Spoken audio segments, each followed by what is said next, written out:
You are listening to Talking Images, the official podcast of icmforum.com. Welcome back, everyone. Do you have trouble with confined spaces? Well, open your windows or take a jog while listening to this episode in the great outdoors as you're heading down a very claustrophobic and tight corridor. Whether you find yourself trapped in a house and unable to leave, in a car speeding down the road, in a lifeboat, in the middle of the sea, in a music room isolated by your own memories, or in a coffin literally buried deep underground, single locations can be used in an incredible amount of ways. In this episode, we will look at how single location can amplify claustrophobia, paranoia, and dread. Or on the flip side, amplify the feeling of loneliness and isolation. We will also talk about how effective single location usage can actually be for low-budget films, not to mention how natural it can feel for stage adaptations and especially crime dramas and horror films. We will also look at how single locations has been used in experimental films, including those of Michael Snow. Before we at the very end look at the films that took single locations to their most extreme end. And you can probably already guess what films we are going to be talking about there. Some have become infamous. Joining me today are two wonderful co-hosts, Saul and Tom. And let's just start with a very quick opening question. When you think single location, what's the first thing that comes to mind and what really constitutes a single location film? Hi, this is Tom. I really enjoy single location films. I think that they can be incredibly inventive in terms of the storytelling, even when there's a constraint to the creation of the film due to the single location. And I suppose the first thing that comes to mind when I think about single location films is kind of the low-budget horror and sci-fi films that you mentioned, Chris. Films where the protagonist is either trapped or in a precarious position in a situation where they need to find a way out and escape. And I suppose what constitutes a single location film is when really the camera doesn't move from that location throughout the entire film. I suppose we're going to talk about this a bit as the podcast progresses because there are instances where there may be opening and closing shots that take somewhere else. But for me, the definition of a single location film, I like to restrict the idea to it just being specifically in the one location. Hi, it's Sol from Australia. When I first hear of the term single location, I think of two things. What instantly springs to mind is, that sounds so boring, and Gimmick City. However, I actually like a large number of single location films, but it's just the premise or the whole idea of it being a single location instantly makes me think, that doesn't sound too adventurous, or that sounds like they're trying to do something gimmicky, or they don't have the budget to go further than that. There are a lot of films that do really great things with single locations that sometimes takes you a bit longer to actually sit down and watch those films because they have these preconceptions in mind. In terms of what constitutes a single location, I think I'm quite purist with this. If it's a single location, it shouldn't move out of that location at all. And it should really be like one room or one car, as some examples come up. Like they shouldn't be moving from room to room within a house. But I know we are going to include some examples like that, where it's set in one house or one mansion, and they move from room to room. Yeah, and in some of our films today, we'll even be looking at films where they go slightly outside. For instance, stand on the porch, take a little walk in their garden, or in somebody else's garden. So I do think that it is always a question of degrees. So you can have someone who's literally trapped in a coffin. You can have someone in a single room, or you can, expand out. You can have a single house, a single mansion, a single train, a single spaceship. At that point, it starts to also remove a little bit of what the single location gives you. Because I think it was a joke someone made before the podcast was, what about single city or a single country? Like, what about Westerns? Aren't all Western single location because they take place in the American West? So when we talk about single location films, we will try to limit it down so at least it's the very same area, and just be sure that we don't make ourselves too broad and look at films that really use the single location to their benefit, that manage to do something because of their singular location. Saul, you mentioned that when we talk about single location films, there's a lot of preconceptions there, that there are these gimmick films that don't really do anything else. But I think it's interesting that, as Tom mentioned, there are just so many horror films, especially lower budget horror films, that do constrict themselves to single locations, and even more horror films that primarily use single location, meaning that they really want that claustrophobia or an ease of being trapped in one place, but they're not purist about it. And then we're talking about anything, including The Shining, Evil Dead, you name it. It's just such a massive amount of horror films that just love that one primary location. But why do you think that is? I think with horror films, often the filmmakers want to give us the impression that the characters aren't able to escape and you can't get away from the evil. I think it does help in some ways to have a single location for the majority of a film at least. But I guess when I hear that a film is only using the one location and you never get out of that location, it makes me go, huh?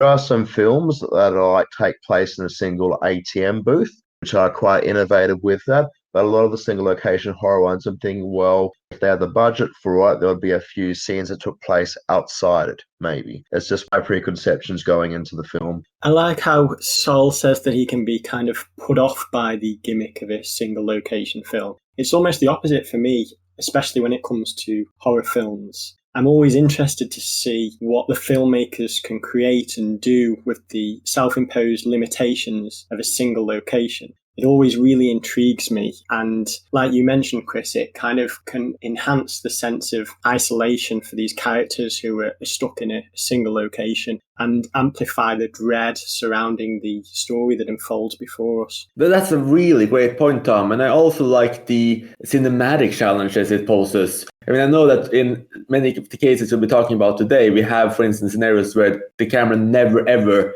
leaves the house, for instance, or in one case where the camera, or two cases perhaps, where the camera just stands still. It gets really interesting just what other limitations you can really impose on that single location shot, especially when you can theoretically shoot so many scenes, for instance, outside through a window, etc., and just increase both the claustrophobia you might feel as a viewer and this kind of experimentation with cinematic language. So there's just so many different ways that the single location can be used. We were going to talk a little bit about whodunits right now, because just like horror films, whodunits love being in that main location. You know, you have an endless amount of films that take place in a mansion or a castle with the suspects in different rooms. So we can go all the way to Clue.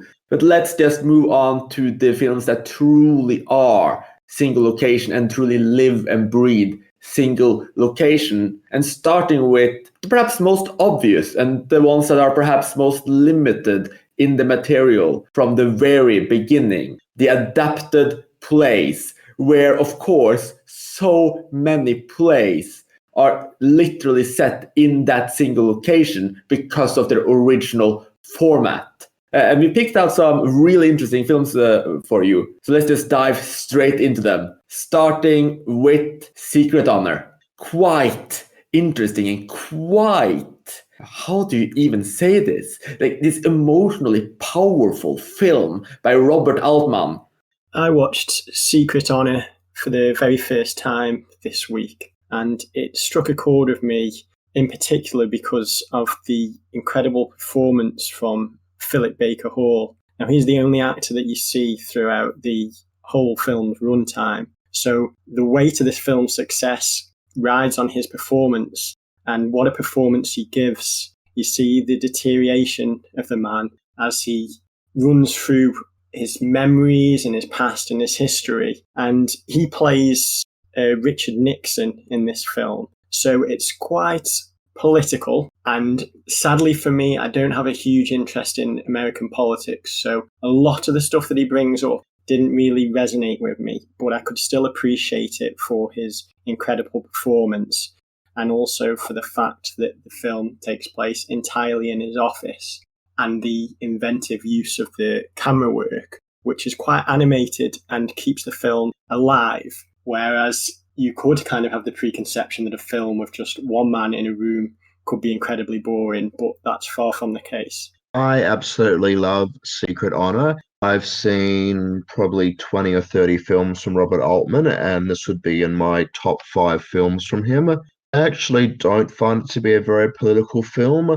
I found that the film for me was mainly about Richard Nixon as the human being and the dilemma that he finds himself in, where he's being judged for this one single misdeed. Everybody is forgetting or overlooking all the good things that he's done, and he's feeling tortured by this. I can only imagine what that would be like, where you make one mistake or you do something that was a little bit shady, and suddenly every good thing that you've done, that you've built up throughout your career, and he lists quite a few during the film, are completely ignored, and you're only judged on this one thing, and it becomes a defining part of your life. I think the single location really enhances that. It's sort of like we're only these days judging Nixon on one thing, so we're only seeing him in one room, just in his office. Whereas with a different politician, maybe to get all around the White House, you'd get like all around different places. With Nixon, it's just been singled down to this one thing. And I just felt so much for Nixon as a character during this, as a vulnerable human being.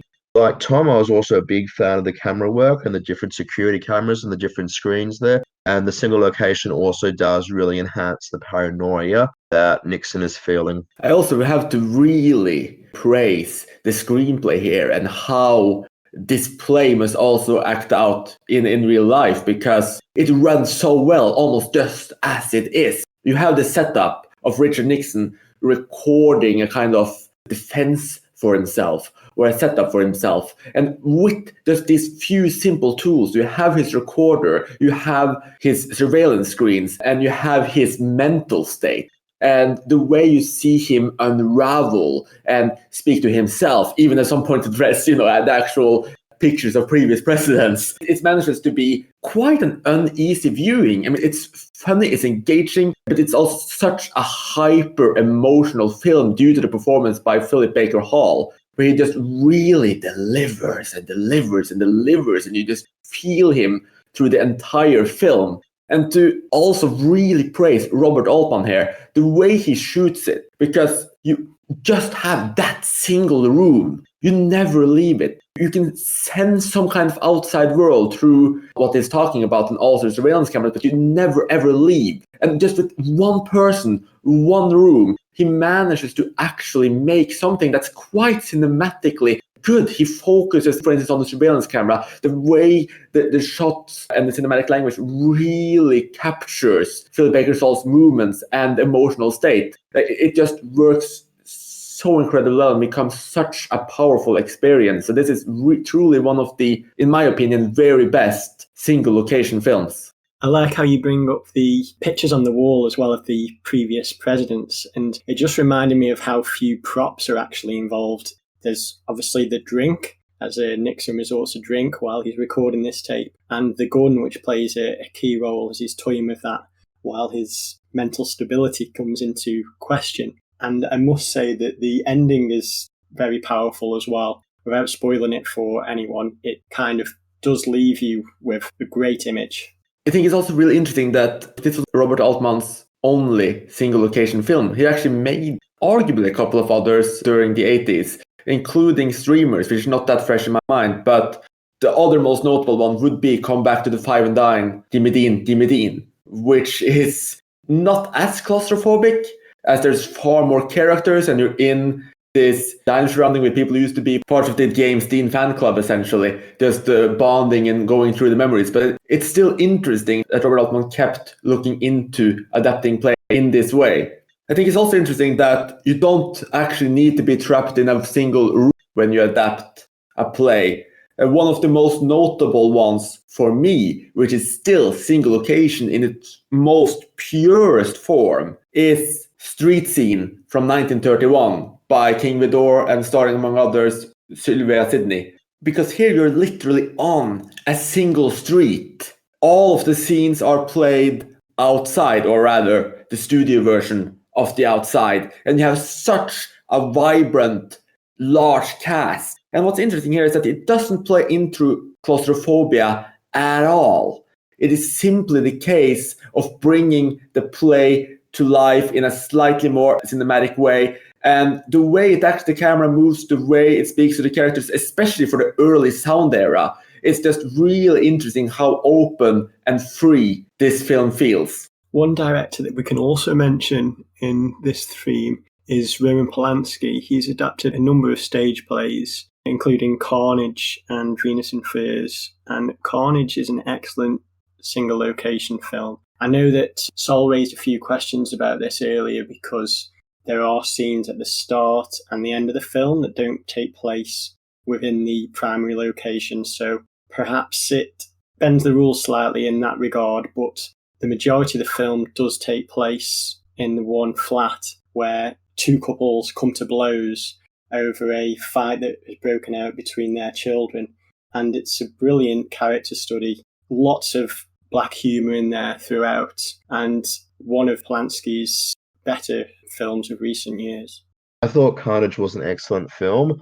I've actually seen it 2 or 3 times. I didn't plug it for this podcast before because it does have those scenes at the beginning and at the end, and the fact that the adults are not present for them is actually very pivotal in terms of how they react to everything which they are assuming and making out has gone on without actually being there and seeing it themselves firsthand. Polanski does work very well with single locations or films mostly in one location, because you even think of things like Repulsion or Cul-de-sac. I thought I'd also mention, just on the subject of play adaptations, is you've got Who's Afraid of Virginia Woolf, which is not single location. They do go out in the middle of the film to a bowling alley and they come back. But if we're calling Carnage single location, we probably call Who's Afraid of Virginia Woolf single location too. And again, that's about bickering couples. It's about couples on either side, the wife and the husband changing sides and ganging up against each other. Very similar dynamics to Carnage, and very good use of minimal, if not exactly one single location. Another director we really need to mention in terms of single location has to be Sacha Guitry. And it's too bad Clever Mathieu are not here to talk about this great early French director who spent so much of his time experimenting with what was possible, but also so much of his time simply making adaptations of his own plays, some of them more successful than others in just how they feel. One of the ones that feel the most natural and not limited by their location usage has to be My Father Was Right, which is really interesting in that it set over many, many years. I believe it's set in 3 different time eras with relatively different moving sets of generations experiencing the same kind of issue with love. It's essentially all set in the same larger villa and mostly in the father character's study. You never leave this villa. You see every time someone new arrives, they arrive at the gate and they come in. But the way it moves in terms of plot progressions and play with all of these different generations, it feels much larger and freer than it actually is. And another one that's also primarily one location would be his film, I believe from the same year, called Desiree, another larger house or villa. And that film also feels more visually interesting as well because it has such striking, beautiful cinematography along with his, traditional raunchy humor. So I definitely think Sacha Guitry deserves a lot of respect for early single location or primarily single location films. And one more final play adaptation before we move on has to be Huis Clos, which I'm not even sure how to exactly pronounce, but it's of course Jean-Paul Sartre's famous or even infamous play called No Exit in English, which also coined the famous phrase, Hell is Other People. Hi, French pronunciation police over here. We've been called for a couple of infractions. The play, which was adapted to a film, is by Jean-Paul Sartre, and it's called Huis Clos. It's actually the term we use to talk about these kind of films, these single location films. It means closed door. I will, however, let Chris go there for this time because he pronounced Sacha Guitry and Désiré quite right. So he's free to go for now. No, this is not strictly... Well, it is strictly single location because the opening scene is the characters arriving in a hotel lobby, and then all of the rest of the film takes place in one of the hotel rooms. So in the broader sense, all of it is inside of the same hotel, which represents hell. But almost the entire story takes place in one singular room with three main protagonists going at each other. And it really delves into the psychological underlying idea, which we might even enter a little bit into with the Exterminating Angel shortly. But what is so fascinating is this idea that hell isn't actually torture in the traditional sense. Hell is simply being locked in a fairly okay hotel room with two other people for the rest of eternity. And seeing these characters spar, their personalities clash, very simple effects outside. It's just such a claustrophobic film that really delivers, including Arlette in one of the leading roles. Because, of course, in this specific example I'm talking about the 1954 version by Jacqueline Audrey, which to me is the very best iteration of this story so far, which could really be redone again and again and again. And it does feel fitting to end the play adaptation section of the podcast with this film simply because of the title. Huis Clos? No exit, because that is so often a descriptor that is representative of all single location films, and also because we're leading into our next section and what single location is probably most known for, the feeling of claustrophobia.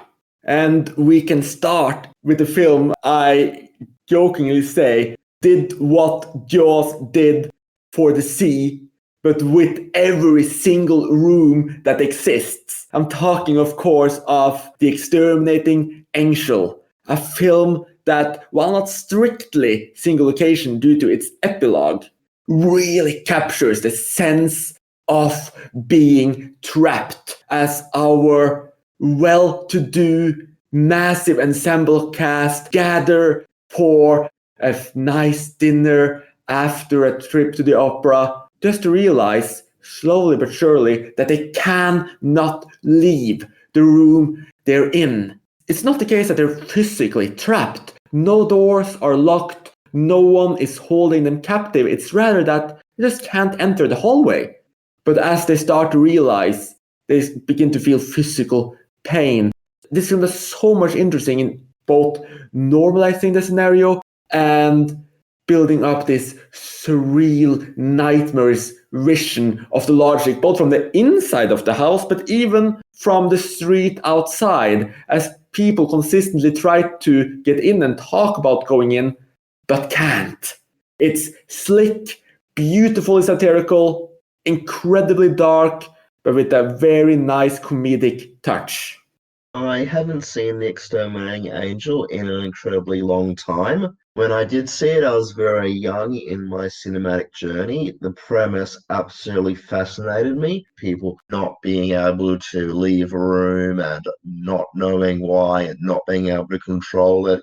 Anyway, when I sat down and actually watched it, I thought it was incredibly, I don't want to say stupid, but, watching it at 15 or 16, I didn't really get very much out of the film. It's probably something that I should revisit because I've come to quite like quite a few Buñuel films over the years, but I just haven't really been attracted to go back to it just because it was just so off-putting when I saw it originally. So I don't want you to think that we're ganging up on you here, Chris, but I share the exact same sentiments as Saul with The Exterminating Angel. I saw it at a young age and it didn't really do anything for me. And perhaps now I've got more appreciation for cinema that has a surreal approach. It may resonate with me more if I revisit it, and perhaps it is one that I need to revisit because your description certainly does sound far more interesting than the film that I remember watching all those years ago. Oh yes, I would strongly recommend revisiting it. I mean, both in terms of the actual elegant cinematic techniques that's used. I mean, it's such a beautifully looking film. To the ensemble cast, to the comedy, to the feeling of not being able to leave. You, as a spectator, really get trapped into this feeling where you just want to shout at them, just try it, just go, just walk in, just leave.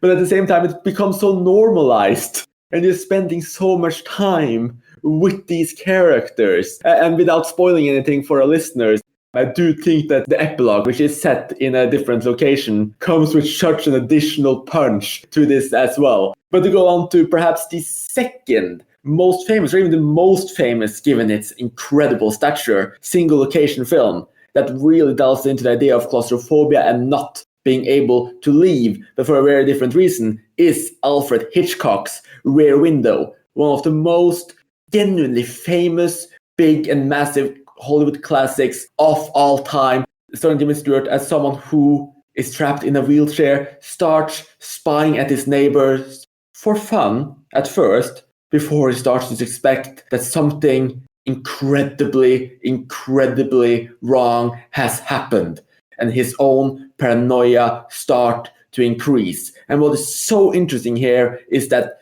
at no real point during the film do we leave his perspective from his room looking out through his window, and it's just done so incredibly well.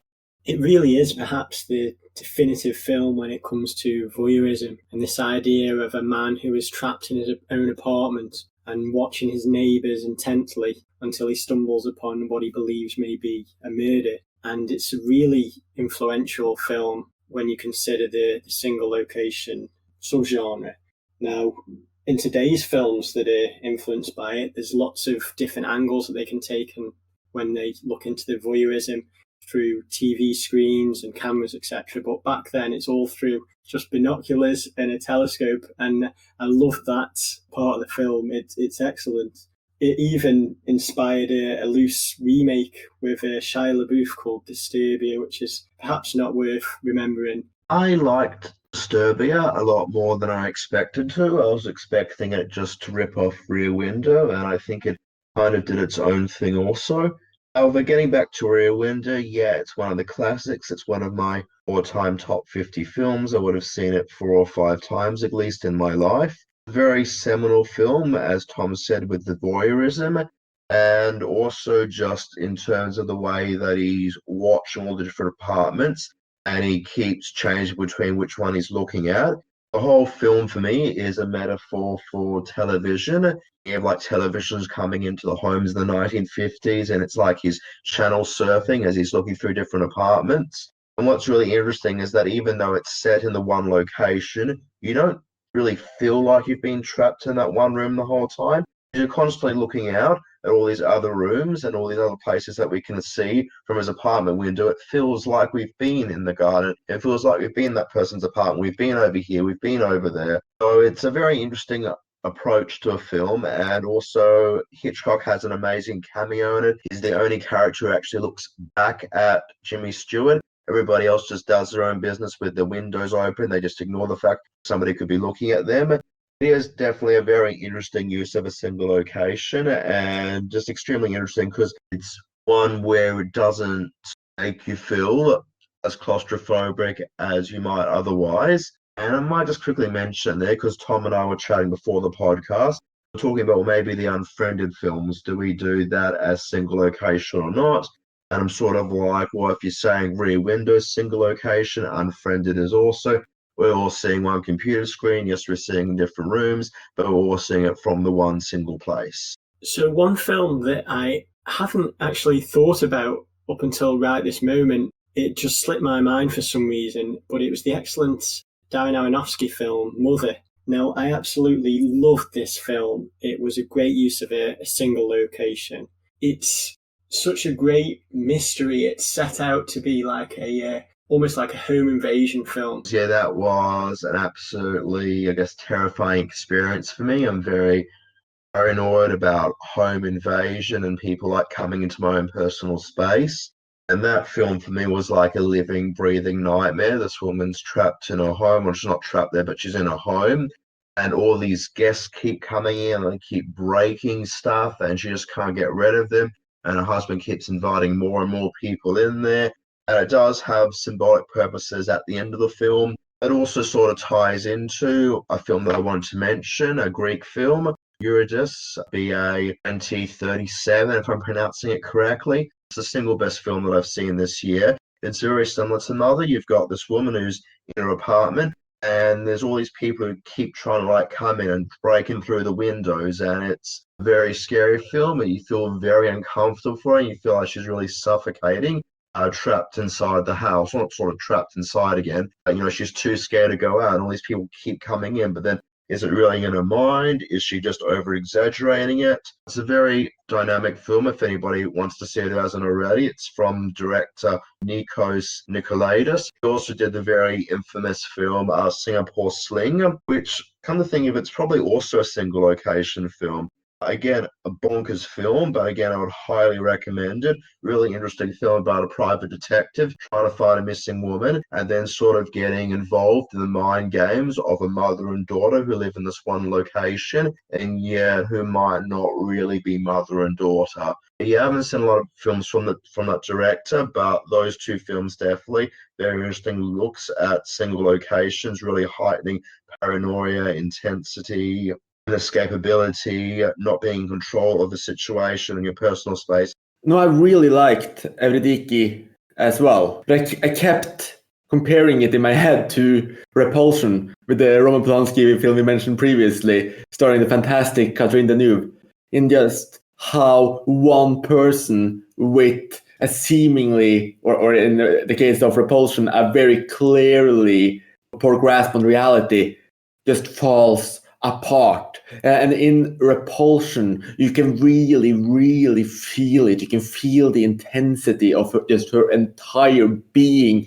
breaking. The way she looks, the way the room around her reacts. It's just such an incredibly intense experience, which to me actually takes me all the way back to Mother, because Mother is genuinely one of the most, if not the most, intense film experience I've ever had. I don't think any film in just such a visceral way grabs you and just makes you feel overwhelmed by the sensory overload. In fact, my wife was calling in from the other room that whatever I was watching was making her feel incredibly uncomfortable, because the sound landscape of that film is just so overpowering in itself, even without seeing the extreme visuals and the story that just becomes more and more overwhelming and insane and bizarre. And I realized that Mother, for so many reasons, has been dismissed by a lot of people, which is obviously they're right, and I can see why, of course. Aronofsky is always overly blunt, especially here with this clear biblical allegory. But it just, the sensory overload, the visual experience, the way these actors engage with each other, this film as a whole, it is absolutely incredible. I can certainly agree with you there, Chris, with Aronofsky. He's certainly a divisive filmmaker. Lots of his films tend to split audiences, and Mother did just that. For me, though, it worked perfectly. It's a beautiful psychological horror film. You really get the sense of isolation that Jennifer Lawrence suffers from, even though she's, at home with other people there. But it's when more and more people start invading her home, and she's struggling to fathom the reason behind this. It's a beautiful allegory that isn't quite clear from the start, and that's what I loved about it, just puzzling it out, trying to work out what the director's intentions were. And they do become clear partway through the film. And once you realise that, and you realise what he's getting at, it just becomes something else. And I think a lot of people are expecting a typical home invasion film. And it does flirt with elements of horror, but it's so much more than that. It's one of those films that I'd recommend reading up as little as possible before sitting down to watch it. I deliberately went in knowing almost nothing about it. other than the fact that Jennifer Lawrence was getting trashed for a performance for whatever reason. Other than that, I knew nothing about it, and I thought it really worked well for me because of that. I'd agree that it is a film best approached knowing as little as possible. It did take me a while to understand what the director's intentions were, and that for me was part of the fun of the film. And I also want to mention how brutal it is in parts. Aronofsky's kind of renowned for his dark, disturbing imagery that he uses in his film, and Mother just steps that up to another level. It's very extreme, but it's done in such a beautiful way that it's a film that sticks with you and haunts you for quite some time afterwards. Yes, and I have to also say that Jennifer Lawrence was absolutely fantastic in this film. I don't understand how anyone could dismiss her for it. The way you feel with her throughout is absolutely incredible. And like we talked about before, or even during this podcast as well, like I think this is a film that just haunts us still. We got sidetracked on how incredible Mother is. Sol obviously mentioned the Greek films Singapore Sling and Eurydice BA 2037. I agree with Sol's interpretation that these are just bonkers films. I enjoyed viewing them, although sadly I don't think they're really for me. The director's unique style is certainly interesting, it's fascinating, and he does some great camera work, in particular on Eurydice BA. I'm sure that he splits the film up into 3 different sections, and his approach to filming differs throughout each section, and that's to emphasise the trauma that the main character is undergoing, and that was quite an inspired decision. And although he shows some great ambition, it doesn't really come together as a whole for me. One of my favourite single location films is an Australian film from Rolf de Heer, who I've said in previous podcasts is my favourite Australian director. I think is the best director we've got working in my country. It's a film called Alexandra's Project from 2003, starring Helen Boudet, and it's about a man who comes home and views a videotape that his wife has given him for his birthday. And it starts off as a really nice surprise type tape. But as things go on, our perceptions change. And by the end, we start feeling very differently to the way that we did when he first sat down to watch the tape. He never leaves the room, and without changing location at all, De Heer manages to really hone in on the fact that just knowing a few things or being told a few things can completely change one's perception in life. And there's also some things that go on towards the end which will make him feel a bit trapped in. And of course, he spent the entire film inside the room viewing the tape. I don't want to say too much about the film, but it's probably one Australian film that I've recommended to the most people on the ICM forum that's got the most positive responses. Most of the Australian films that I've recommended don't seem to go down too well, but this one constantly seems to get positive feedback on, and people are like, oh, well, Sol actually recommended an Australian film that actually is half decent. For once, Sol, your recommendation turned out to be great. No, I'm only kidding. You've recommended some great films, so don't put yourself down like that. But I totally agree. This is one of De Heer's best films. Yeah, I'd go as far as to say that. And I think it ties in with the single location puzzle aspect quite nicely, in the fact that once again the audience are left in the dark as to what's about to happen, and we're trying to work out what's going on, and the director slowly feeds us clues throughout, and it just makes it more of an interactive experience. You know, you engage in your brain, you're trying to work out what's going on. It's an inventive puzzle. It makes the most of its single location because we're placed in the uncomfortable position of being a voyeur to Steve's unenviable situation, and it offers a raw deconstruction of their relationship, which makes it a grim yet kind of compelling experience to endure, because you're kind of put off, it's kind of uncomfortable to watch, but at the same time you're fascinated to find out what is going to happen here. What's interesting about Rolf de Heer is that Alexandra's Project is not the only film that he's done that's set almost primarily in one location. He actually did a film 7 years before that called The Quiet Room, which is likewise set in a single location for at least most of it. I didn't think it was actually entirely in one location, but Clem, who's not participating tonight, did recently watch it, and he said, it's pretty much all one location, so it depends how pure he's being on it. But at least the majority of the film does take place in one location, in a girl's bedroom.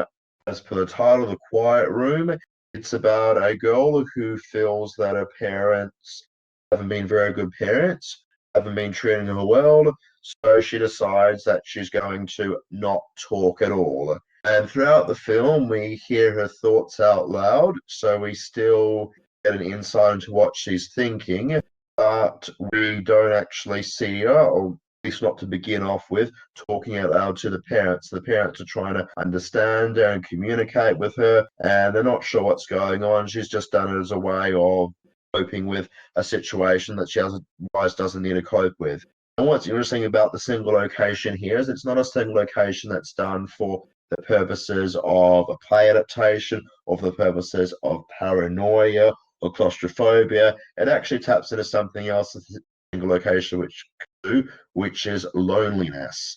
And she is really lone. She feels really isolated. She doesn't feel properly loved. Becomes a little bit of a game. It's somewhat different parts of what we hear her say. But it's just very dynamic, the whole way the film plays out. And it's another film that I managed to recommend to a few people. And I know I've actually got enough support that we managed to get it onto the Doubling the Canon list this year, which I was very proud of. We'll hear what Tom's take was on it, because I know that he also saw The Quiet Room and also liked it. Yes, I'll totally agree. The Quiet Room is a great film, and I love how it's told from the perspective of a frightened child. It's quite a hard-hitting drama, and the vow of silence that she takes in protest against the constant bickering between her parents, it's very moving and quite poignant, and it paints a painfully accurate picture of a withdrawn child who only really wants a family life to return to the blissful experience it once was. I especially like how Heer films The Quiet Room because we see it through the perspective of a child, so the camera angles are all really low to emphasize the view of a child. And the internalized voiceover narrative allows us into the fragile mind of the young girl as she tries to make sense out of her unhappy, isolated existence. So this for me is another great example of Heer's inventiveness when it comes to approaching films with their unique styles. I have unfortunately not seen The Quiet Room, but I think it's very interesting how single location is used to invoke the feeling of isolation and how differently it is felt. Now, one of the biggest films of this kind is Satyajit Ray's The Music Room from 1958, which uses single location in a very interesting way, as we can more directly see the loneliness and tragedy of our protagonist as we move from crowded rooms and vibrant life to him almost solitary, alone, and old. This is also a film that takes place over several decades, and it is one that feels very open for a single location film, as the space around him becomes incredibly important, and the mansion, despite the fact that so much of the film takes place in the music room itself, is massive, and we see the halls, we see the bedroom, we see the roof, we even see the outside area and the river that runs through the property. And it's a little bit like being in this oasis of just his own isolation and solitude, because we will see people ride in or ride out from afar. We will see the horizon, but we always stay just there by his mansion, him alone, him without spoiling anything, his own sorrow and loneliness and the life he used to have. And of course, music within the music room is also such a pivotal part of the film, and it includes both these personal aspects, which are really striking, but also a lot of social and historical commentary. And a lot of intriguing Indian music. So it's really interesting what Ray managed to put together in this much smaller budgeted and just generally smaller film made in between the first two and the last film in his most famous Apu trilogy. It's just a spectacular and wonderful work. I feel like I've not even scratched the surface of Ray's filmography yet, because he was quite a prolific filmmaker, although I have seen The Music Room, but unfortunately I didn't have the same reaction to it as Chris. Now, I was impressed by the location. It's a beautiful location, a great setting for the story, but the story didn't really connect to me. But as always, when I hear Chris's interpretations and what he says about isolation, it does make me want to go back and revisit the film. So you've done a great job of selling it there, Chris. Perhaps, as we discussed in the podcast about rewatching, I need to rewatch more films. Thanks, Tom. And I just wanted to mention too that I actually had a somewhat similar reaction to it the first time. I wasn't as personally invested in it. I wasn't as gripped by it. So I think this is perhaps one of those films where it takes being a little bit more invested, being a little bit older, and also being in a different stage of mind to really appreciate what the film really delivers. It's kind of funny how earlier on Tom was joking about this being a hang up on Chris one, because like Tom, I didn't get very much out of The Music Room. Although, like you said, Chris, maybe it goes better on rewatch. I've only seen it once. I was probably a little bit older than when I watched The Exterminating Angel. But again, it wasn't a film that on the maybe 17 or 18-year-old version of myself really did much for me. I have liked a lot of other films that I've seen from Ray. I dislike some, but I've liked a lot of other ones, particularly Chess Players. I think it's an excellent film. And also The Stranger. I'm just thinking about that, The Stranger from 1991, which I think was his last film. I don't know if that actually takes place in more than one location. There might be another single location one. And that's a really interesting film that you've got this guy who says he's a long-lost relative. You don't know if he is, and there's just all this uncertainty in the air, which I guess is really enhanced by the fact that we seldom leave the location, maybe never leave the location. I was only just thinking about it now. It actually might be another single location film. In complete contrast to the setting of The Music Room, I'd like to mention All Is Lost. This is a brilliant film set on the ocean, directed by J.C. Chandor, with Robert Redford in the lead role. And it's basically one man up against the elements. He's out on the ocean and he runs into some trouble with his boat that begins to sink. And it's an impressive performance from Redford. There's a real steadfastness in his portrayal of an aging sailor lost at sea. And it's a really engaging and harrowing tale of survival. It's fascinating to think that it's a single location because it's just on the boat, but you've got the vast expanse of the ocean. And this creates a totally different portrayal of isolation and loneliness to that is seen in The Music Room. And I think it's a great comparison piece, even though apart from the isolation angle, they are vastly different films. I haven't actually seen All Is Lost, but what's interesting about J.C. Chandor is that I was chatting to Tom off air and we're thinking about Margin Call. And I think Margin Call pretty much takes place all inside the one office building. And I don't know if that really goes so much the loneliness of it, but obviously it's a very large building, like it's a skyscraper in the city. And there's only a few of them left there late at night trying to grapple with this, financial crisis or whatever, which, might end up ruining their company. I have unfortunately not seen All Is Lost either, but just the fact that you can have this openness around you while still trapped in a single location makes things really interesting. But to move on to one of the other pillars of single location films, and moving directly to another film I unfortunately have not seen yet, low budget films and the infamous ICM forum favorite, Stalled. And I know both of you quite enjoy it. First of all, I must say that I love the contrast between the single location films that delve into loneliness, where the single location isn't necessarily due to budgetary constraints. It's due to an artistic decision. But I am really fascinated by the films that explore single locations, primarily because of budgetary constraints, because there's always something inventive about what the filmmakers employ to make these films work so well. And like Chris mentioned, Stalled is one of my favourite examples of these. I'm very intrigued by films that take place in unique locations, and Stalled takes place in a toilet stall, basically. It's a very funny, low-budget zombie film where a man gets trapped in a toilet during a zombie outbreak, and almost the entirety of the film takes place within this toilet. It's very funny, very gory, and the creative team behind it clearly have a lot of passion and a lot of love for the horror genre.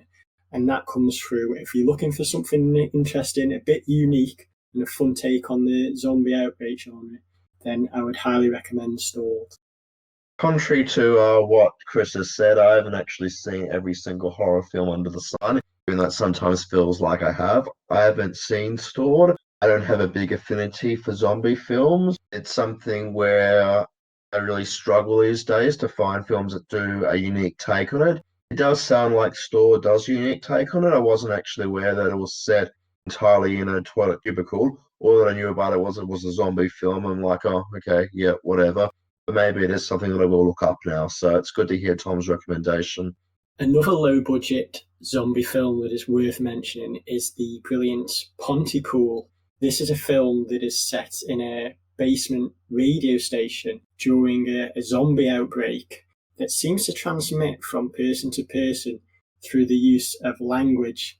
I know what you're thinking, that sounds very bizarre, but it works incredibly well. As I did English language and linguistics at university, this kind of resonated with me in a way that I wouldn't usually get from a horror film. It was very intelligent, it's a bizarre and an incredibly innovative horror, and there's a great central performance from Stephen McHattie as the radio DJ who barricades himself in his own recording studio. He's trying to find out how the zombie outbreak is transmitted, and all the time he's broadcasting to the local area to send out warnings until trouble comes knocking on his door or his radio station. I have seen Pontypool and I did absolutely love it also. I agree so much about McHattie's performance, very dynamic, and also a really great use of the single location, just sort of like the feeling of everything like closing in and you sort of like communicating with the world out there. I think it makes a really good contrast to something like The Fog from John Carpenter, which is also largely centered on a radio broadcast. And in that one, we actually are outside for a lot of it, and we see the fog monster, which is not really scary at all. I'm not particularly fan of that film. I was a bit cautious with Pontypool, but I think it does a great job of using the radio broadcast as the launching pad for the horror tale. As well as low-budget horror films that take place in a single location, I think that limitation plays in really nicely with the sci-fi genre as well.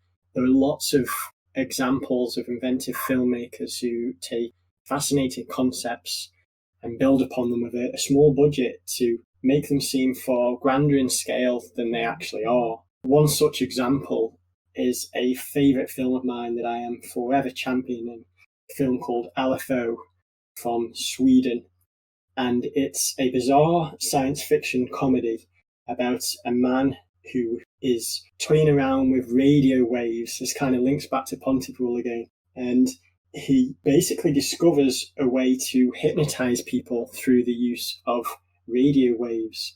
And he goes about hypnotizing his neighbors and getting them to do all sorts of tasks for him. And it goes into some quite dark places, but first and foremost, it is a black comedy, so there's humour throughout, which, should I say, alleviates the bleakness and the darkness surrounding the situation.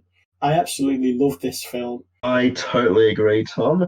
LFO is an amazing film and a very funny black comedy. Like you said, it gets into some really dark territory, some of the twisted things that he gets his neighbours to do. The performances of the actors who play his neighbors. They're just incredible with the really odd comical things he gets them to do, or playing, being a wife and a teenage son. And there's also some interesting morality things in there also. He keeps claiming that he's doing it for science, that occasionally you need to disregard morals. But is he doing this for personal gain, or is he actually interested in bettering humanity? So I found it a very funny film. I found it very inventive what it did with the very minimal technology and the very minimal locations, but also very thought-provoking at the same time. And it's a film that, likewise, I've tried to recommend to different people, but it's something which, it's a bit hard to try and upsell because it does sound very out there. And when I sat down to watch it, I wasn't even sure if I would like it. Just a really interesting look at power, abuse of power, wish fulfillment, filling voids in one's life, and how this guy sort of like accidentally stumbles on a way to do it. I'm really pleased that you like it as much as me, Sol. And I just wanted to add there some things that the film does that sets it aside from other single location films and really goes to town on that concept. It kind of borrows from Rear Window in a sense, because any action that takes place outside of the primarily location is cleverly alluded to through phone calls or sound recordings. And the main character, when he eavesdrops through the microphones he's secretly stashed in his neighbour's house. And I think it's a clever way of making the film seem larger than it actually is. And it plays into that idea of voyeurism as well, where the main character is completely and outrightly spying on his neighbours and using that for his own gain. And like you said, it is a thought-provoking film. There's a lot to unpack in there, but it is also very funny at the same time. I mean, I'm afraid to say that while I liked LFO, it really didn't work as a comedy for me. But it did quite work as a concept film, because that's one of the real things that LFO does really well. It sets up an original concept where the idea that sound waves can change the way humans interact. And then it plays with this idea further and further and further into some really extreme scenarios. No, I do think that this is one of those very clear low-budget films. You can really feel it, but it's also done in one of those ways that you are really engaged by that basic idea, and you do want to see where it goes. And without spoiling anything, it goes to a very extreme but also very understandable and logical end conclusion. But there's also two other films we outlined here as primarily one location that we wanted to talk about, and the first one of them is Coherence. And I think one of the really amazing things about Coherence beyond the concept is that is it single location or is it an infinite number of locations? Coherence is another great example of a single location science fiction film. It doesn't really have any bells and whistles. There's no amazing special effects. There's no big explosions, but it doesn't need that. Like LFO, it's just got an incredibly thought-provoking concept, and it goes to town on that. I can completely understand the argument for it not necessarily being a single location film. It was another film like LFO, actually, that I saw at a film festival where I had no expectations going in, and in both instances, these films just blew me away because they've got incredibly intelligent writing at the core of the films, and they really build upon these ideas and explore them in fascinating ways that are quite unexpected. As we are spoiling Coherence, spoiler warning. If you decide they would like to spoil it for you. Spoiler warning. The argument would be that it's set in an infinite number of locations because each time they go out the door, they end up going into a different parallel or alternative universe. So it's technically an unlimited number of locations, but it's actually shot in the one house. So it's shot in the one location.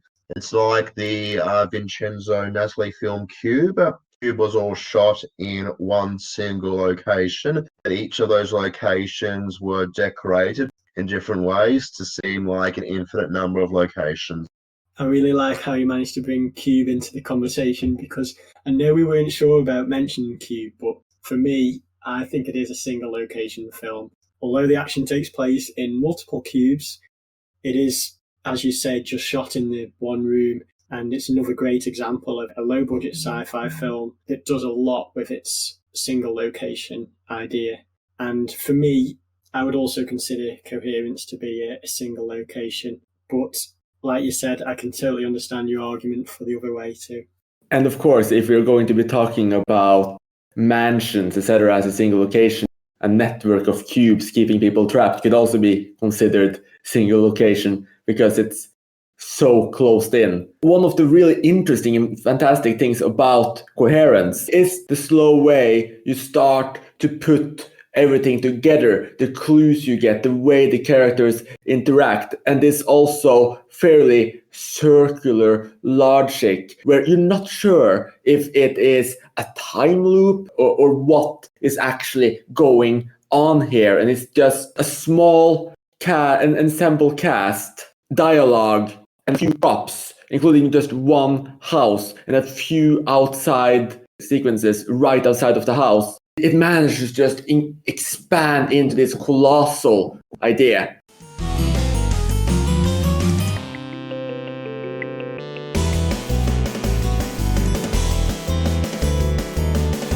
But the next really cool concept film is The Man from Earth, which is all set in a very similar way in one house with several people meeting up. And what is really fascinating here is that the entire film is not just carried out through dialogue, but through storytelling. So you have one principal storyteller simply telling stories, which starts to unravel how all of the other characters see this person.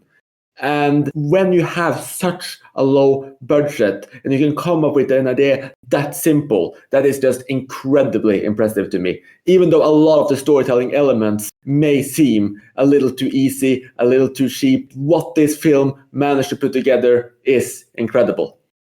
The Man from Earth is definitely an inventive film. However, I feel like how much you take from it kind of depends on whether you buy into what the story is actually telling you. And for me, that aspect didn't really work. I did enjoy the concept behind it, but I wasn't particularly satisfied with where the film went. However, I've got to say that these low-budget horror and science fiction films that use a single location really impress me. And if anyone who's listened to this podcast has other examples that perhaps I've not even seen or heard of yet, I'd love for you to come to the I Check Movies forum and comment on the thread for this episode and tell me about them, because I'm always interested in hearing more about films like these. I very much liked The Man from Earth. I thought it did amazing stuff with its single location and the fact that it's mostly just a film conversation. And I know it's easy to be underwhelmed with where it goes, depending on what you believe, but one of the key points in there is that there was no way that the characters could disprove what he was saying. So it was sort of like they kept asking questions about what it was like, and they were like sort of like got themselves really intrigued in it. So it was a situation where I thought like at the end there, it was left a bit ambiguous, maybe it wasn't, but I just felt a bit of ambiguity in there, which I thought made it interesting. It's sort of like the first example that comes to mind is the scene towards the end of Eyes Wide Shut, where the Sidney Pollack character asked Tom Cruise, well, what if it didn't happen? What if it did? And it's sort of like the same sort of like dynamic going on with The Man from Earth. But yeah, I was just really blown away by it. I wasn't expecting much by it because I thought, gimmick here, whatever, whole conversation filmed in one location. And I thought I did amazing stuff with the fact that it was just a series of conversations and prodding questions and answers and the whole ride that you're taking on without leaving the room at all. And to take the conversation onward to some films that aren't really that low budget considering the talent that was involved. And the first film is Lifeboat, by Alfred Hitchcock, which, contrary to how it might feel, is not based on a play. I believe it's been turned to a play since because it's so well suited for it. But here we just have a massive ensemble cast on a lifeboat. And one of the most intriguing things here is just how effective it is. It just starts with the boat is gone, they're on the lifeboat. That's it. Hitchcock manages to cut through all of the traditional disaster film elements and all of the traditional setups of the character. He just lets this be revealed throughout the drama itself. And what goes along with the story is this in the midst of World War II, and that they actually fish up one of the Germans that sank their ship. And this is contrary to just being about claustrophobia or paranoia, though there is certainly elements of paranoia in how they should treat the German soldier. This really is a story of characters trapped together and the emotions that ensues.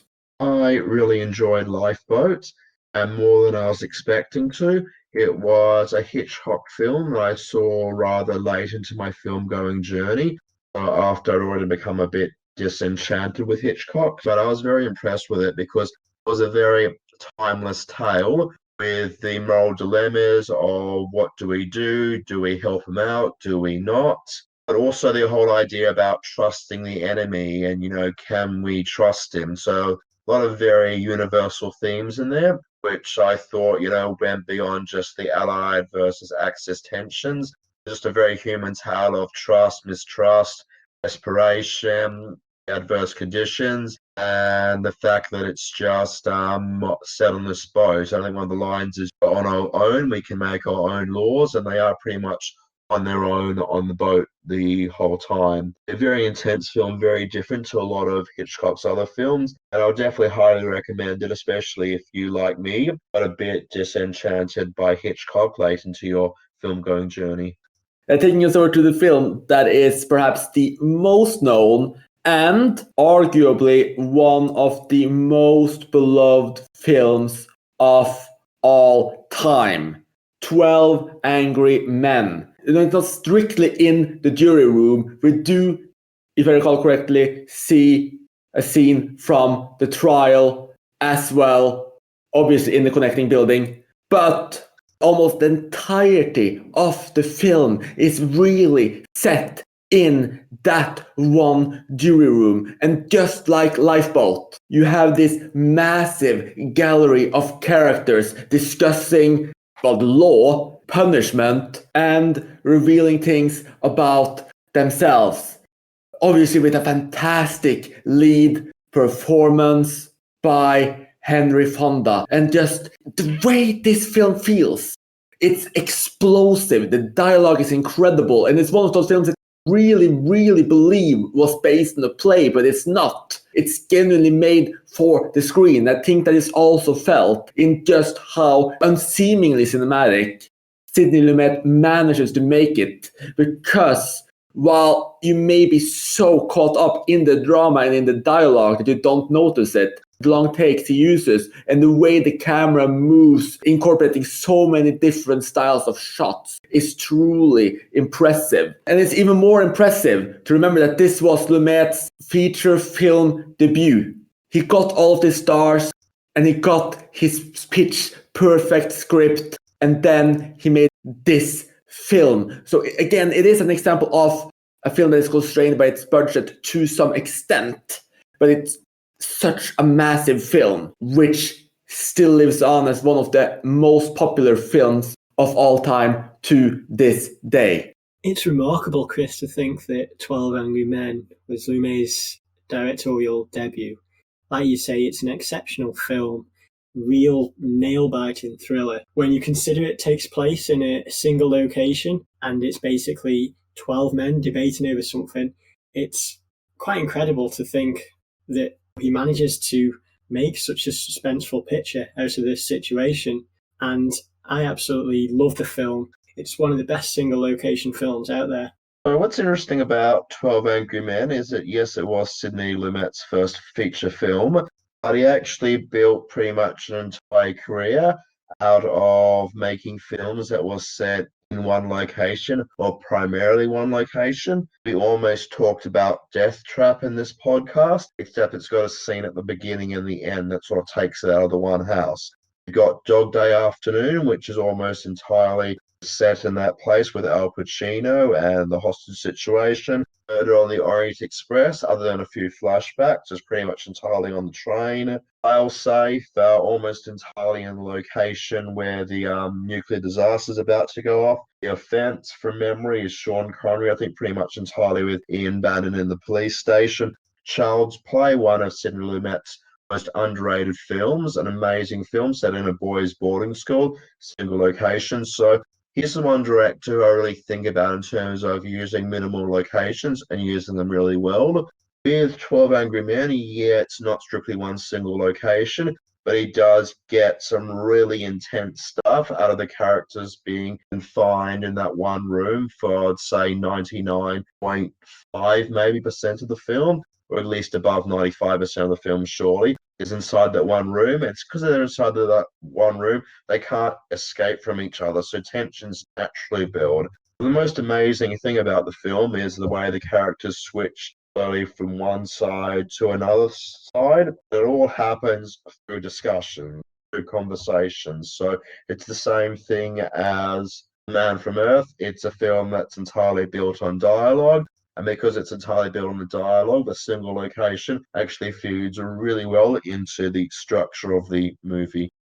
So we went from low budget up to actual Hollywood films on a slightly tighter budget. And I will take it all the way around again and into the realm of experimental films. And of course, Michael Snow, who I know is one of Saul's very favorite directors.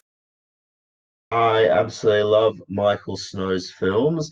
He is an experimental film director, but his experimental films are actually very easy to get a hang on because there's a narrative or a semblance of a narrative to all the films, but he does something different with them. The two films I'll talk about in particular will be Back and Forth and Wavelength, but I will mention three others of his that are readily available because they do sort of play into the single location dynamic.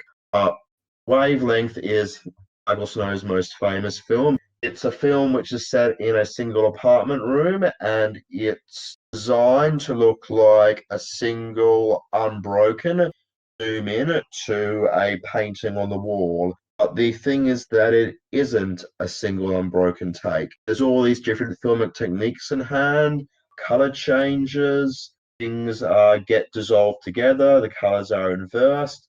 There's editing there, but the editing is not very visible and everything is blurred together. And there actually is a plot to the film.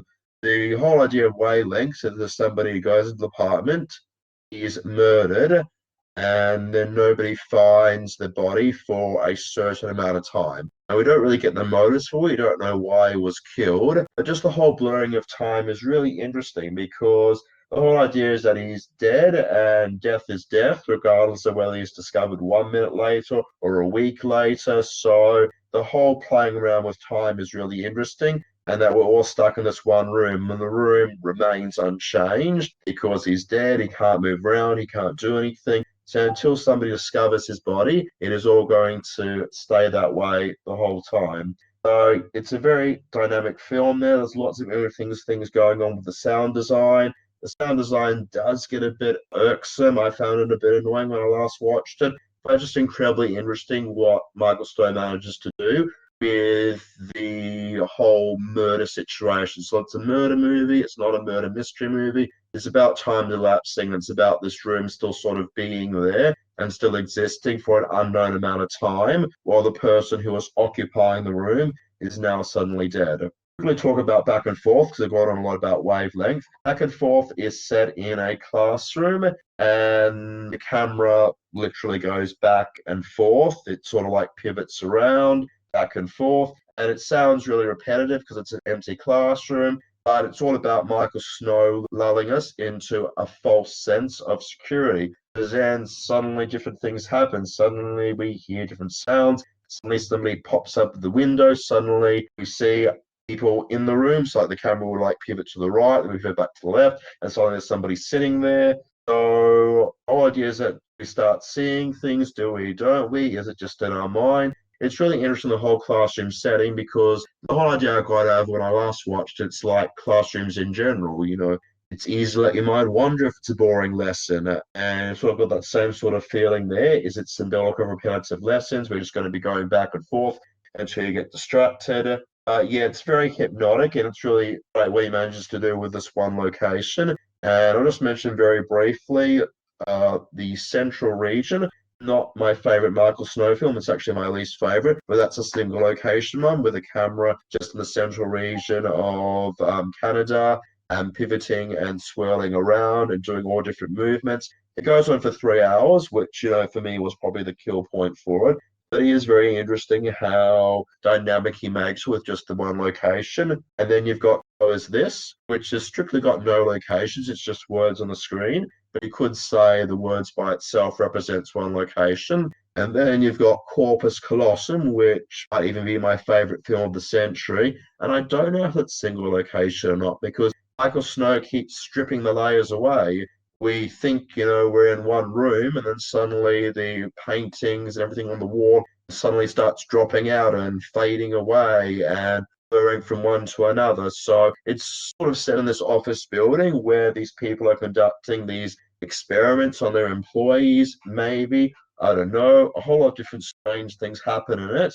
Different characters like in a wheelchair go over the screen, and it just really plays around with the idea of what a film is and how a film is edited together, and the fact that a film is always going to be something which is heavily constructed. So I don't know if it counts, but Michael Snow does, at least in his 5 major films, do some really great things with single locations.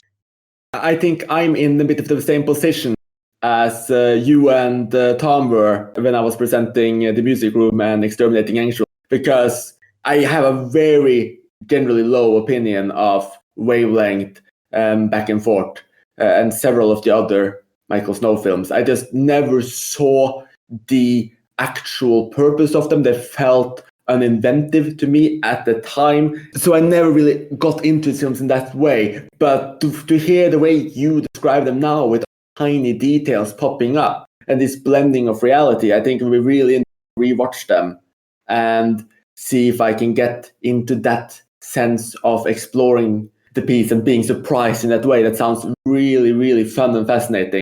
One film I want to talk about in the experimental section here, which might be perhaps closer to avant-garde, is Marcel Hanoun's Autumn, which is not even strictly one location. You can argue it either way. It does end with a bit of a release with footage from everywhere, but you can also argue that this is through the TV screen or the editor screen. Because what is really interesting with this one film is that it's not just single location.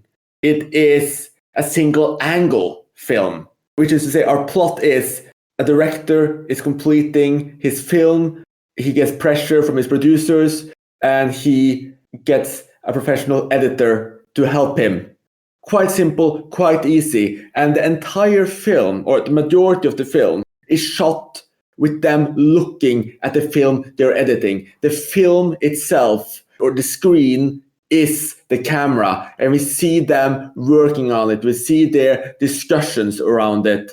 It's really interesting, just the way that Michael Lonsdale, who plays our direct lead, and the female protagonist played by an actress I'm not particularly familiar with, simply called Tamia, form this kind of sexual tension. You can feel the flirting, you're wondering what's going to happen there. But then you follow this plot. So it's not, like I said, not strictly experimental, closer to avant-garde, but just the fact that it's just that single angle shot and the way everything progresses is just incredibly fascinating to me. And it also makes for a really rewarding, interesting, and creative viewing.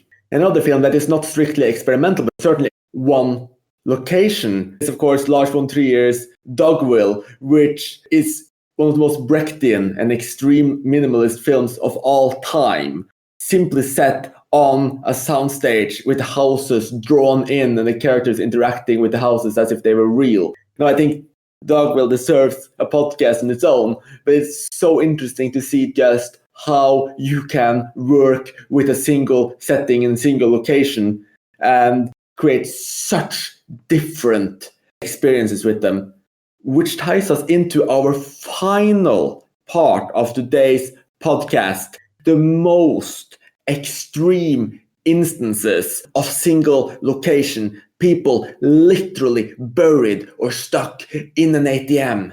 And let's just start with the most obvious here, and perhaps the most notorious, the actual buried. One man in a literal coffin, buried underground, with the only tool at his hand being his phone.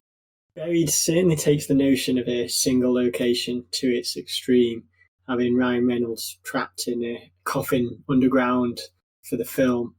And it builds a great sense of dread and suspense throughout, though, as Sol often refers to single location films as gimmicky, I feel that this is one that stretches the idea of its gimmick perhaps a bit too far and is largely unsuccessful at what it sets out to achieve throughout.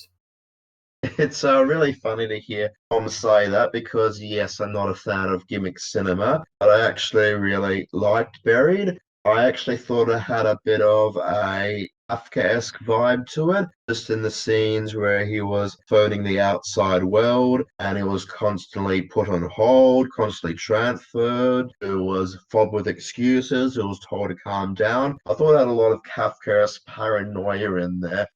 He's in the doesn't know what's going on and nobody give him any answers and nobody really understands the situation that he was in. So, yeah, I was really surprised by how much I liked it. I went into it going, this is going to be a bit of, a gimmicky sort of film. Ryan Reynolds isn't my favorite actor of all time, but I thought he did a really good job with the performance there. And yeah, the film surprised me. I was really impressed with it, what it managed to do with a single location without me sitting there the whole time going, this is a bit of a gimmick.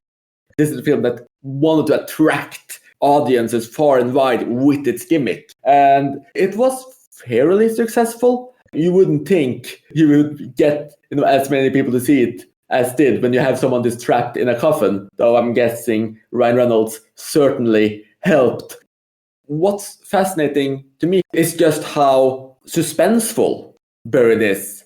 And it's done with very cheap tools. I think, like Sol, I really enjoyed the more Kafkaesque elements better because that was more understandable on a human level. It was relatable and you could feel trapped in that situation.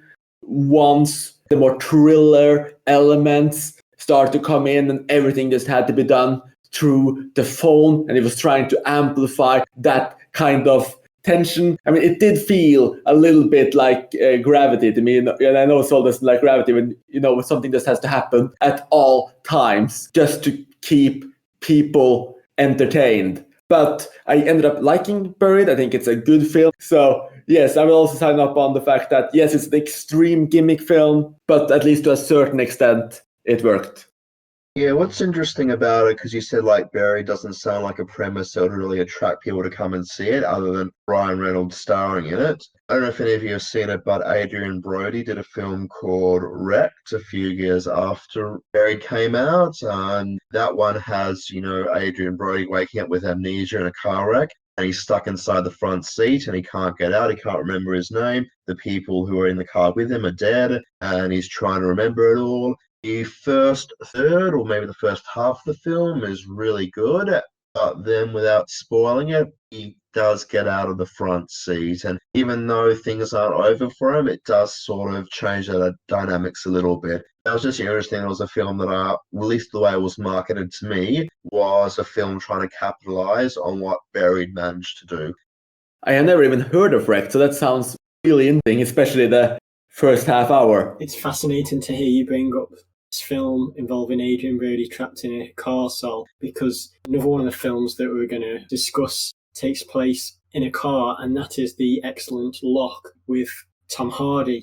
it's incredible what the filmmakers do with this piece, because the success of the film rests entirely on Hardy's performance as he's driving his car down the motorway. And like Ryan Reynolds in Buried, he's on the phone, he's talking to various different people in his life, and things start to unfold for him in ways that puts him in jeopardy. And he's driving along the motorway at night, and there's some excellent shots. And it's quite a thrill ride, even though it's basically just Tom Hardy talking for the duration of the film. And I think it's an excellent demonstration of what you can achieve with a single location when you've got a fascinating story combined with a powerful performance, someone who can really sell the idea that they're dealing with. As far as gimmicks go, I think Locke worked a lot better for me than Buried. And I think it's because it's written in a much more clever way, and because it is more personal. It's not as driven by hijinks and not as driven by, something has to create suspense at any given point in time. It does have elements of that, and it's certainly very, very emotionally draining just seeing Tom Hardy call this many people and try to get his life in order. So we are trapped inside of the car with Tom Hardy more or less the entire time really. And it's just this fact that he's going down that road with his life where it is, and seeing his emotion and the way he really manages to perform in such a limited location. I mean, I think that is just absolutely incredible. Locke is an incredibly interesting film, not only for the single location, but the fact that the film's about Tom Hardy's character reacting to two impending births. So there's the birth of this woman who is impregnated. There's also the birth of this skyscraper that he's working on. And half his conversations are about the work stuff, half the conversations about the woman. So that dynamic in itself is quite interesting. It gives a real insight into his character and how much he values this skyscraper that he's working on over the people in his life. I did find him a little bit of an obnoxious character. I didn't find him very likable at all. So I found the film wore thin a little bit towards the end. I got a little bit impatient with it, but in general, I was impressed by it. I think that why Locke works so well as opposed to something like Buried is perhaps because it seems and feels more grounded in realism. It's an everyday man that Tom Hardy portrays as his character, and the storyline is believable and you buy into it, whereas Buried perhaps seems a bit more out there. And one other film that I'd like to mention, which is set almost entirely in a vehicle, although it's not grounded in realism, it does really well with the concept that it introduces. So this is an Argentinian thriller called 4x4, and it's about a thief who tries to steal a radio from a pickup truck. Now, he gets into the car, but in doing so, he sets off this security device which traps him within the car. And for almost the entire duration of the film, you're with this thief who's trapped inside the car. It's been soundproofed. It's got the latest technology to keep him trapped within. So passers-by don't realise that he's trapped in there, and his only interaction is through the car's internal communication system, where the owner of the car talks to him. And there's a lot of great social commentary there, and it's a really great thrill ride. I can't recommend it enough. That sounds like a great recommendation, Tom. It really is, Chris, and I hope some people who are listening set out to watch it. It was one of those films that was on a late night slot at a film festival. I was tired, but I took a punt on it, and it woke me up. It's such an energetic performance from the lead actor, and yeah, I hope some people check it out. Now, one film I really want to talk about is a completely different angle on just what an extreme one-location film can be, is Hans-Jürgen Söderberg's Winifred Wagner, which is a documentary. And this setup is so anti-cinematic in itself, because it's literally a talking head interview where Söderberg interviews Winifred Wagner, who of course is Richard Wagner's daughter-in-law and was, more importantly, one of Adolf Hitler's very best friends. Now, what is so extremely interesting here is the way it makes it extremely suspenseful and extremely cinematic by doing some really interesting things, including working in limitations of the filmmaking itself into the story. At the very beginning of the film, Tyrberg informs Winifred that each reel lasts 10 minutes. And the way the reels are all put together is with a bit of a black pause. And it also gives Winifred a chance to pause, where she's informed that it will run out soon. And it's a way to both trip her up and make her more earnest, and a way to just bring in a more dynamic element. He also manages to tie in things just like Altman did with Secret Honor in shooting photographs, shooting different angles within the house. But it's just so interesting that essentially it becomes a 5-hour interview where the suspense lies in how much will she tell, what will be revealed. And the fact that she is completely unapologetic about her relationship with Hitler, and the fact that it slowly starts to become clear, if not from the beginning, that she is kind of still in love with Hitler, or was in love with Hitler at the time. And the way this interview just keeps taking us further and further into understanding that time, that relationship, and tying it all back to Richard Wagner's music. It just becomes such an intense, creative, and pretty damn unique version of this extreme single location subgenre, if you will, because just the way he managed to make this cinematic, the way he managed to make this thrilling is just, again, and I've used this word so many times in this episode, but that's because so many single location films really are incredible. On the subject of single location films and extreme examples, one that definitely floats to mind for me is David Brooks' 2012 film ATM.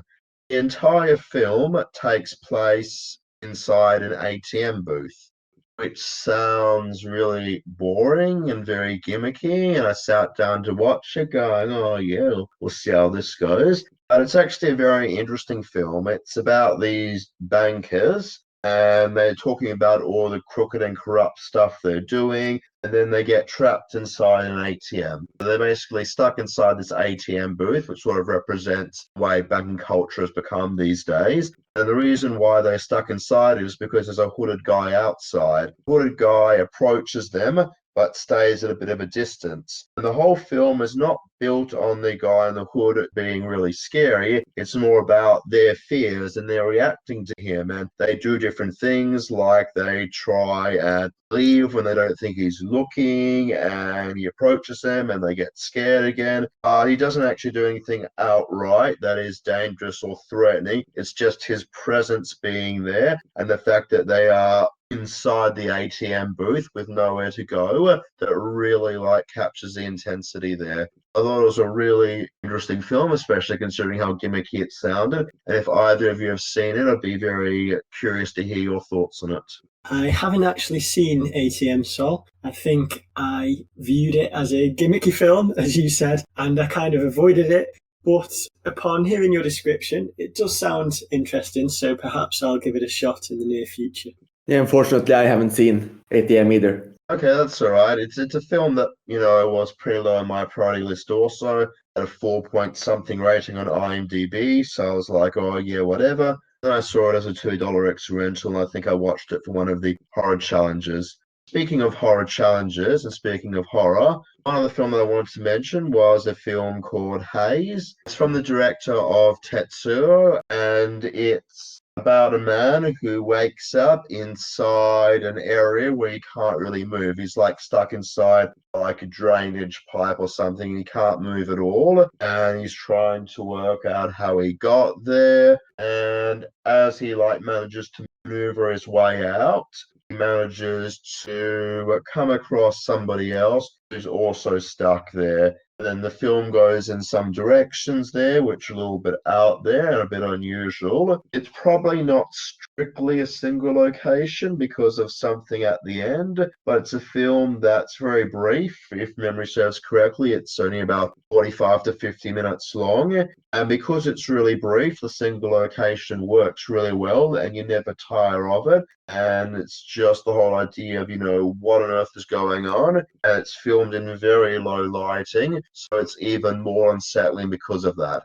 If I had one criticism of the film, it's probably that the character talks out loud a lot.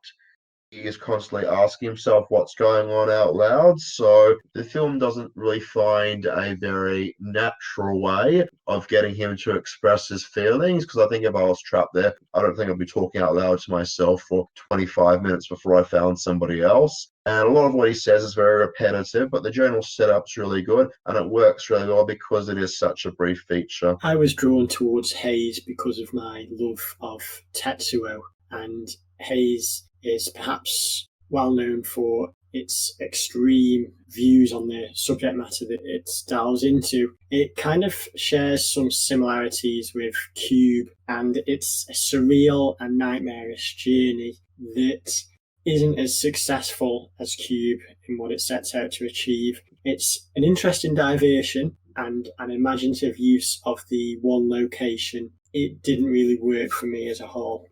And as this is a bit of a somber ending of the podcast, just a really quick, fun ending question. Can you think of a single extreme location which you would kind of like to see explored? I think that the perfect place for a horror film would be a morgue.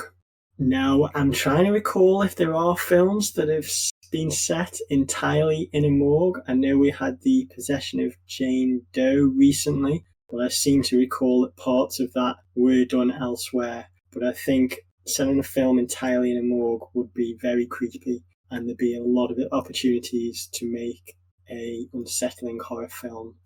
This is a really hard question for me because, like I said, I'm not really big into gimmicky cinema. In terms of single locations, I am a really big fan of the Unfriended films and films like The Den and Selfie from Hell. So I would be interested in seeing more films that are sort of like set in one person's room where they're sort of only communicating to others through either their phone or through the computer.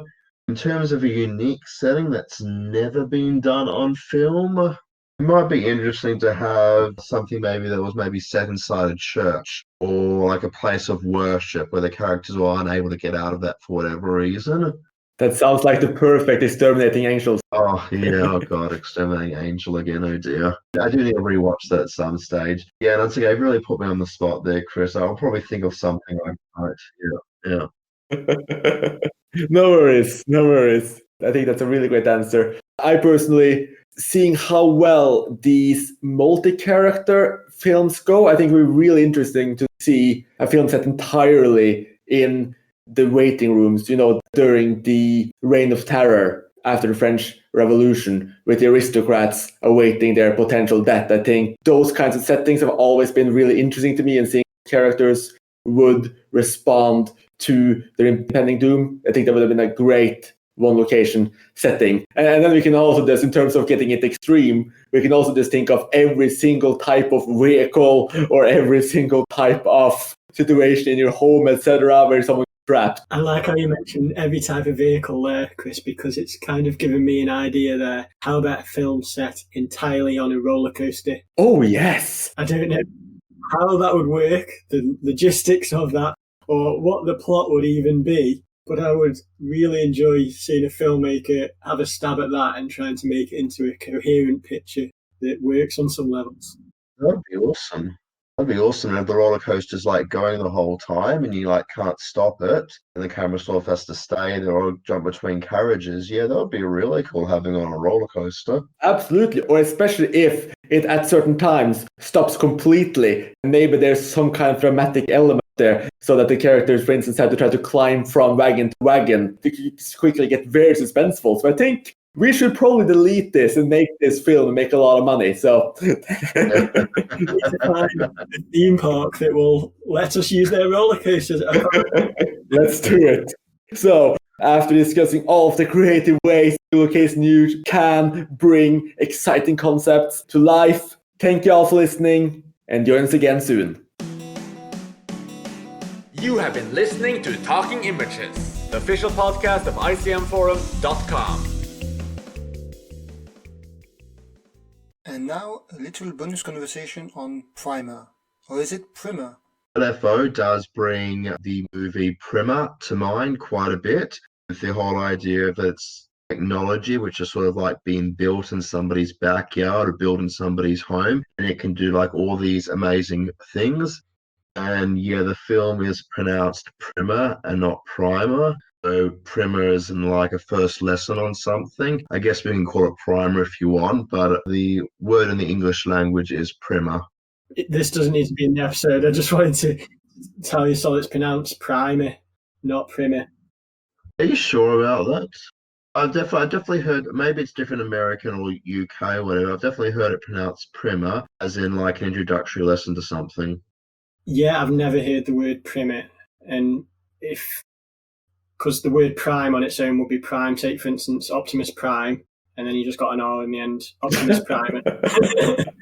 Look, that's what I thought also, but I have heard it used as Primer before, and it was actually in a film, and I did look it up afterwards, and I was like, oh, it actually is pronounced Primer. Oh, okay. I can't remember the film. There was some film over there, and one of the characters is like, oh, do you want to do the primer on this for whoever it was? I'm like, oh, it's an odd word. I'm like, oh, okay, it's Primer. You've actually talked to somebody and said Primer before, and they haven't given you a strange look. I've just had a look on the internet now. So okay, basically, in American English, it seems to be pronounced Primer. Uh-huh. So perhaps that's why. But in British English, it's always going to be referred to as Primer. So that's something that I didn't know anyway. So it's interesting that we found that out. Okay. Well, as an Australian, I probably should be doing British English. However, I've grown up on American films, so I have to be using the American terminology. This is really interesting because I've actually used the word Primer as Primer in my own life. Not often. I don't drop it into every conversation. A couple of times, and I haven't got a strange look yet. Although people are probably just used to me using bigger words than I should use. Okay, I'll turn the microphone off now. No, this will all stay in. You have been listening to Talking Images, the official podcast of icmforum.com.